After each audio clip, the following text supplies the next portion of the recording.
Dodge City and in the territory on west, there's just one way to handle the killers and the spoilers, and that's with a U.S. Marshal and the smell of Gunsmoke.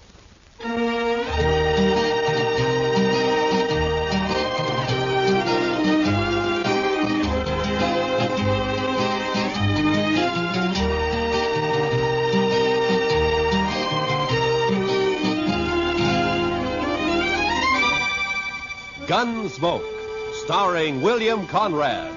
The story of the violence that moved west with young America. The story of a man who moved with it.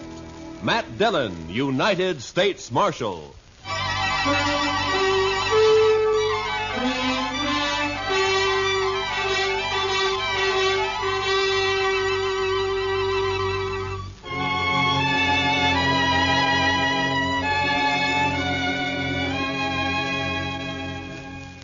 It was the dust. The heat was bad enough in Dodge City, but out on the plain, it was the dust. The sun was a burning red-brown chip in the sky, and the sweat on a man never had a chance to drop. It was blotted and dried with dust. Doc, Chester, and I had ridden to old man Gore's place 10 miles out. He'd had some trouble with one of the hands. Fellow had gone loco with liquor and had been shooting up the cattle. We found him, stripped naked nearby on his haunches, crying, drunk over a parched water hole. Doc had got him to bed and fixed him up some. And now we were heading back for Dodge. Darn horse. Seems he's just bound to stomp all the dust in Kansas in my eyes. Maybe the marshal will buy you a camel, Chester. This keeps up, we'll all buy camels. I remember the time back in Waco when I was just Doc, a small... Chester, boy. You see something ahead on the side of the trail there? Yeah, maybe. It looks like some poor calf strayed off and dropped. I don't think so. It looks like a man. Come on.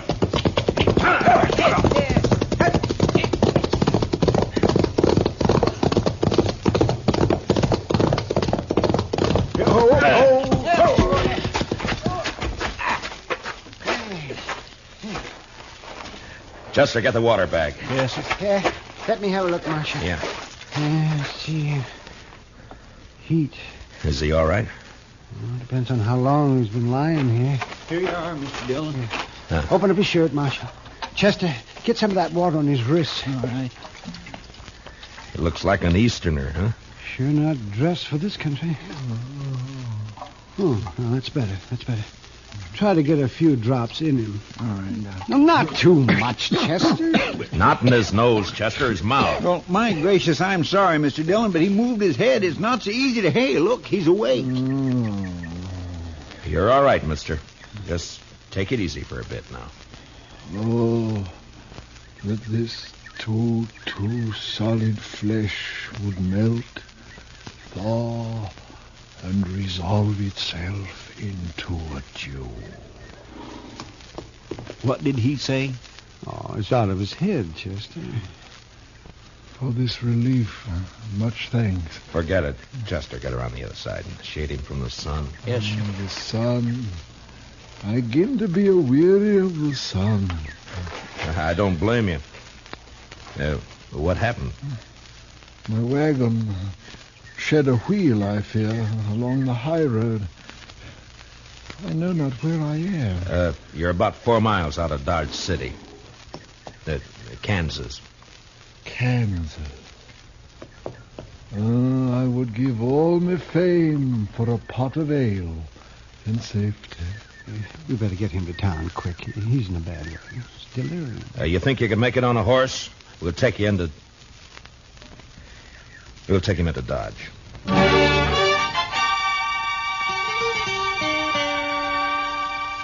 And he passed out again. We tied him across Doc's horse. Doc and I doubled up, and Chester rode behind. The stranger was a tall, skinny man with a face like a friendly mule. Big hands and thin wrists stretched out from his sleeves. He had no papers on him, nothing. And until he woke up, we wouldn't even know his name. Doc settled him down in the back of his place, and he was still asleep when Chester and I rode out to where we figured he'd left his wagon. Wasn't hard to see when we found it. What color wagon would you call that, Mr. Dillon? Puce, Chester. Puce. I guess so. Seems to be some writing on the side there. Yeah. Oh, Irving Henry, Thespian supreme, disciple of the immortal bard. I should have known he was a religious man. He's an actor, Chester, the immortal bard. Shakespeare, William Shakespeare, wrote plays, poems.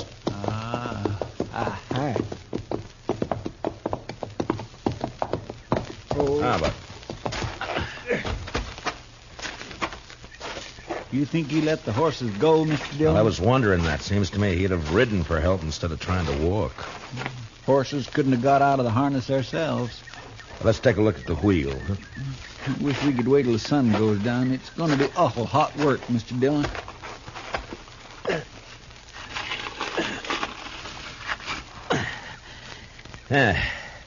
It's not too bad. The pin fell out. Must be another in the box at the back. Take a look, will you, Chester? Yes, sir. I'll prop the wheel up here. Now. Mr. Dillon? Yeah, can't you find it? Will you come here a minute? What's the matter?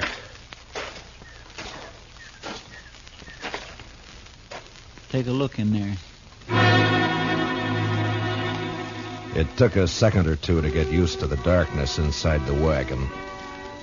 And then I saw the hand sticking out from behind the trunk. You didn't have to be the doc to know that it was a dead hand. The body was of a man about 40. He was dirty.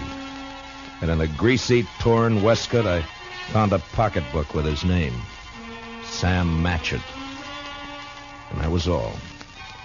Below his left shoulder and his back was a patch of dried blood. And in the middle, a bullet hole. We got the wagon wheel on, hitched up our horses, and drove into Dodge.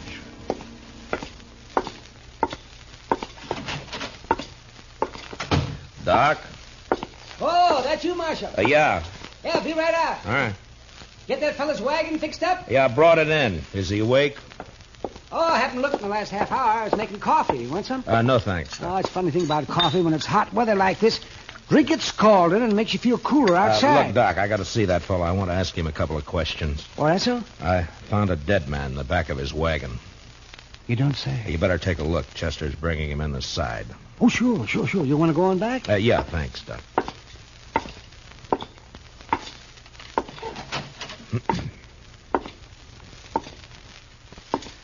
Mr. Henry? Mr. Henry, wake up. Yes, what? Oh. Your name, Irving Henry? Oh, Irving Henry. What is this place? Now, you got to listen to me for a minute. We found your wagon. Ah? Did you let the horses go before you sat on your own? Of course.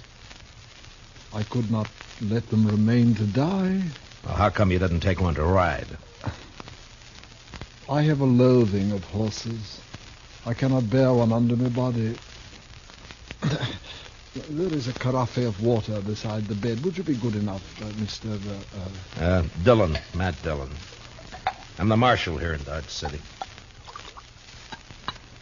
Here you are. Oh, my thanks.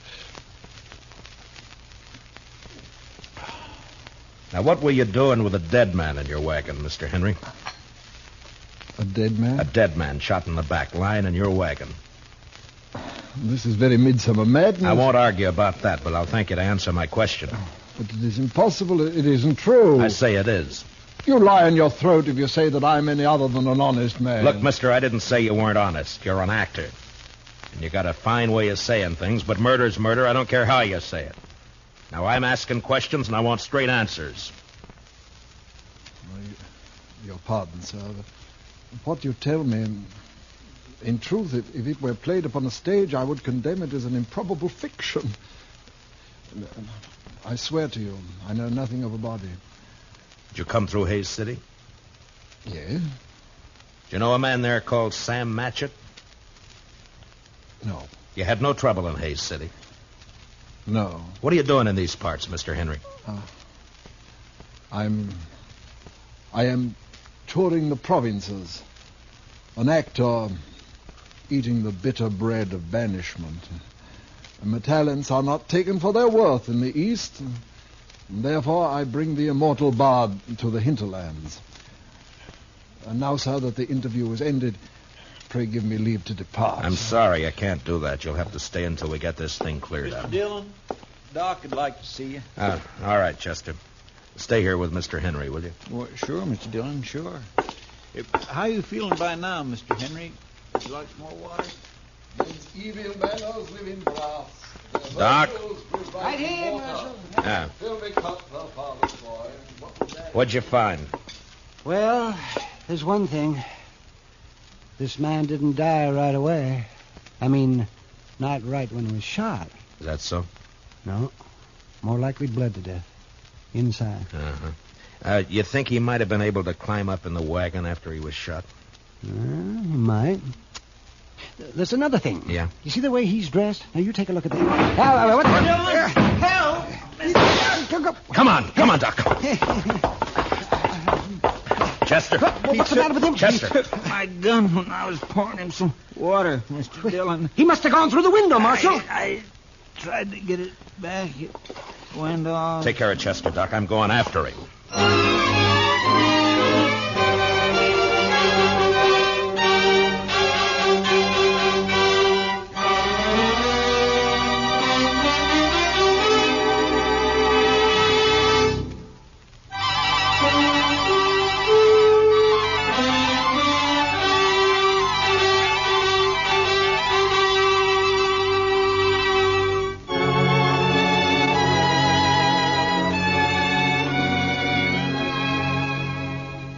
When I went out of there, I didn't know how badly Chester was hurt. There was a lot of blood on his head and over his face.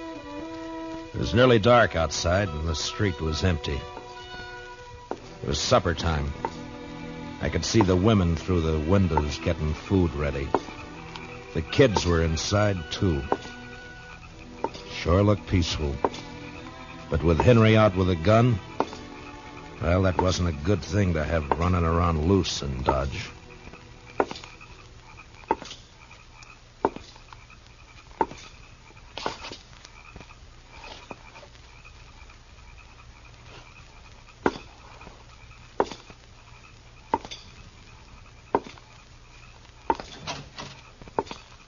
Evening, Mr. Dillon. Did you see a man run down the street, Miss Fletcher? Well, no. Oh, you better get inside and lock your door. Don't come out again. There's a killer loose.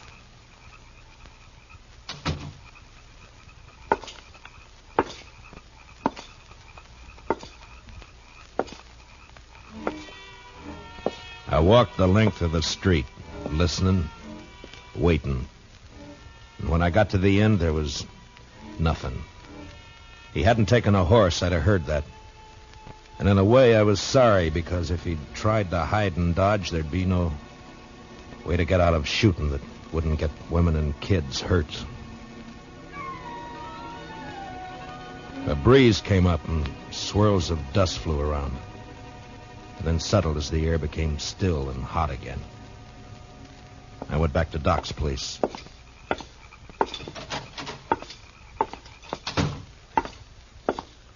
Oh, did you find him, Marshal? No. How's Chester? Oh, I'm fine, Mr. Dillon. Just creased my head. More mess than hurt. Oh, good, Chester. Look, you want to go home or you want to work? I want to work. All right, go down to the office, get yourself another gun, and round up some men, many as you can. As long as Henry stays in town, we're in trouble. Now, keep your eyes open. Meet me back here. Yes, sir, Mr. Dillon. Take my gun with you, and if you see him, watch out. All right, now get going. Yes, sir.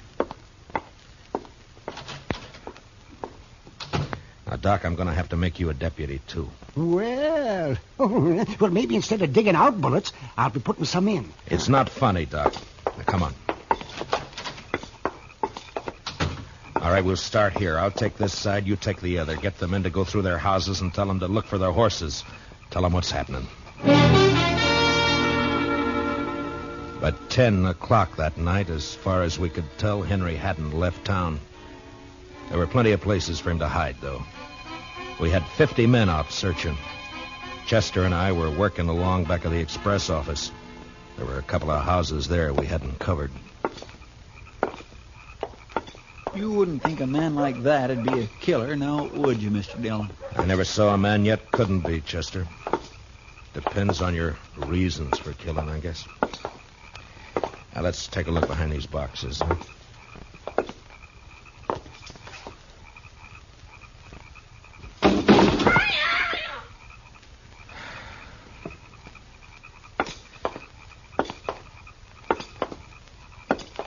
You think he could have got this far? Yeah, he might. A lot of back streets to sneak around in the dark. That's Miss Cullen's place there, isn't it? Yes, sir. Looks like she's still awake. Light burning back there. Yeah.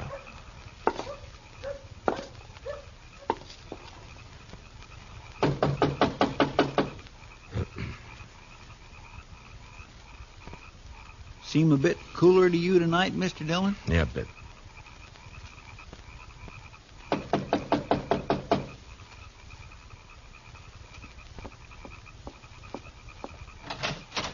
Oh, evening, Miss Cullen. I'm sorry to get you up, but we're looking for a man, a stranger around. He's tall, thin. You seen anyone about tonight? No. No, I haven't. Oh? How's the kids? Oh, they're fine. Thank you, Mr. Dillon. Fine. Uh-huh. Well, you keep the place locked tight, Miss Cullen. Don't let anybody in tonight unless you know who it is. All right. Good night, Mr. Dillon. Good night, ma'am. Well, now that's strange. She didn't even say hello to me, and I know her better than you do, Mr. Dillon. Chester, round up the others. Get them over here. I don't know why she... He's in there with her. I think he's got the kids in the sleeping room. Oh. Sent her out to get rid of us. Now, I'm going to try and get in. Don't do anything when you come back. Just put the men around the house. Yes, sir.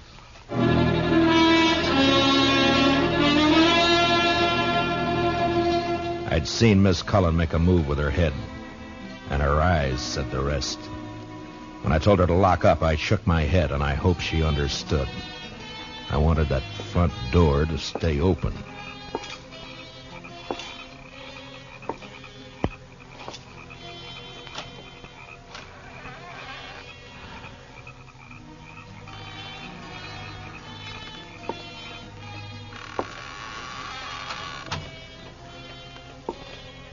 Keep my promise as soon as I can. He was in there, all right. I could hear him. I wanted him alive, but I wasn't going to risk hurt to Miss Cullen or the kids getting him. Please. I did what you asked. Don't hurt the children, please. They will never know this night. And in the morning, when they're awake... What's that?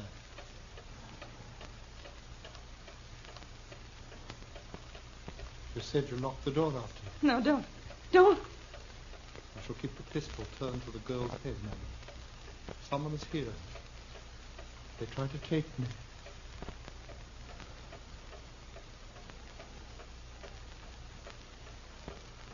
Who is it? Who?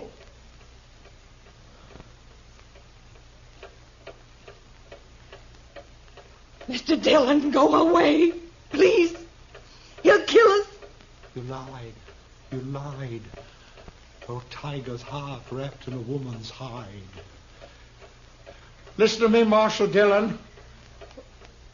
Throw your pistol in here, and then come in with your hands before you.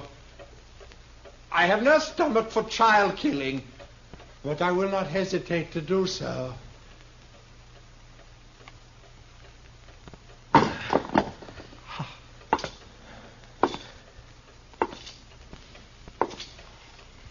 Now, give me the gun, Henry. No, You won't be able to get out of this. I must. There is living to be done. You know that fancy talk isn't going to help either. Now, why don't you climb down? What happened to Matchett? Nothing happened to Match. Why'd you kill him? I didn't.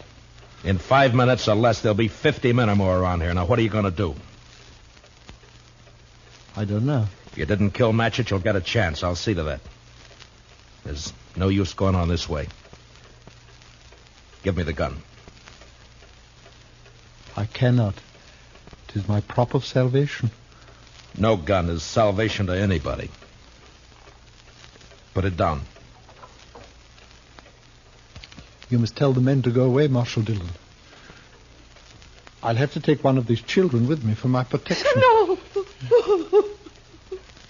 Shed a tear for me, madam. I have the greater need. You do a lot of talking, mister. I'd like to see you turn the gun away from that kid's head. That'd take more than talk, wouldn't it, though? I have no skill with such a weapon. Why should I match with you? I want to live. You're going about it the wrong way. The smallest worm will turn, being trod upon. Meaning? You gave me no choice when you brought me here. Would have been better to have left me lying in the dust. You don't understand. You don't know. Well, why don't you tell me? What good would it do? It depends.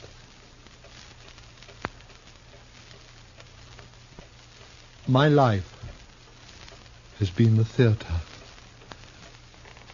As a boy, I was a student of Shakespeare. You would look at me. Who would accept this face for Hamlet? This ill-shaped body for Romeo? His speech has become my speech, but the fools only look. They cannot listen for laughing.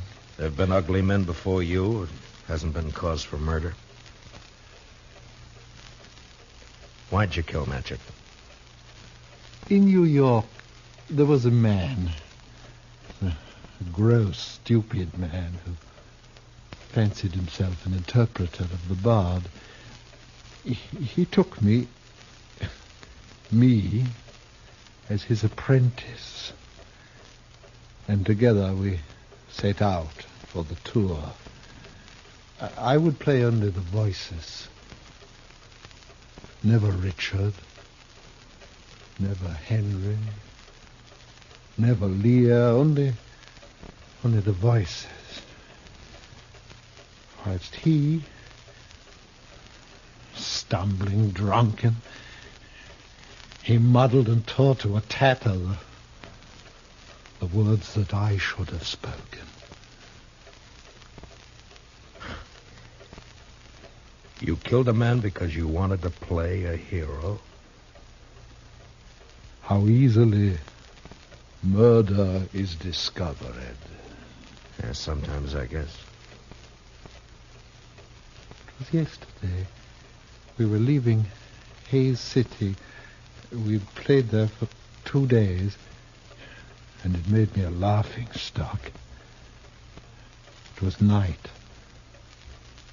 and he became drunk and threatened to leave me in the next town. I made him stop the wagon, and taking up a pistol, I shot him. He did not die at first, and when I saw what I had done, I wanted him to live. And I put him into the wagon, and I drove on, hoping to find a doctor. Then, as the night passed, I saw that he had died. And I was afraid. The wagon broke down? Yes, I put my purse into his clothes and took his name for mine. How I've hated the name of Sam Matchett. But you wouldn't understand. I wouldn't? Well, what now? I want to live. I want my chance. You've done a murder. I can't let you go. You know that. Don't make it harder. I lost my husband 2 years ago. I know what it is to be alone. You've been alone, haven't you? I'm sorry. But you killed someone. We may pity, though not pardon thee, eh? I'm going now, Marshal. If you walk out of there with your gun, you're a dead man. Death's a great disguiser. I must have my chance. Don't do it, Matchett. There'll be killing. Madam, forgive me. I would not have harmed your children. Matchett, put down your gun. Let me go my way. Please. There are a lot of men waiting for you out there, Matchett. You know what'll happen if you open the door.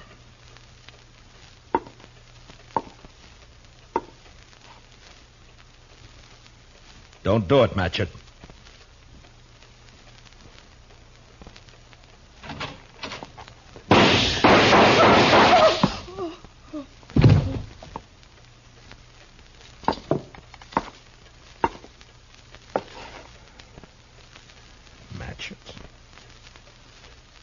Sleep, perchance to dream. Aye, there's the rub.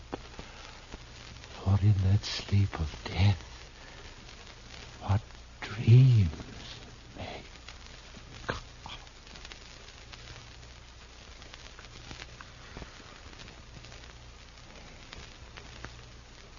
Matchett.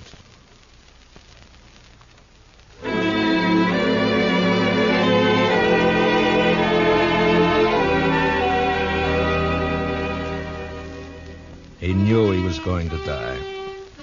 The minute he opened that door, he knew it. And maybe he wanted to, because he fired first, a single shot. We buried him in back of the church, and I found some words in a book to put on his grave. He that dies pays all debts.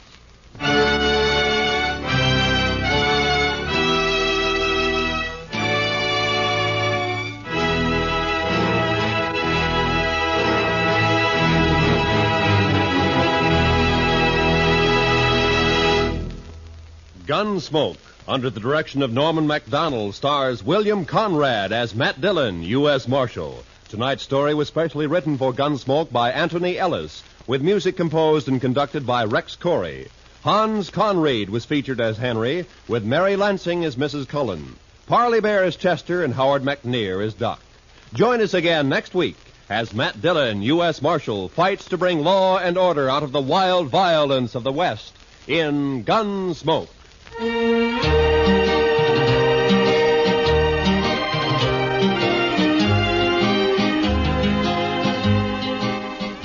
Roy Rowan speaking. Remember, Gangbusters going to action Saturday nights on the CBS Radio Network.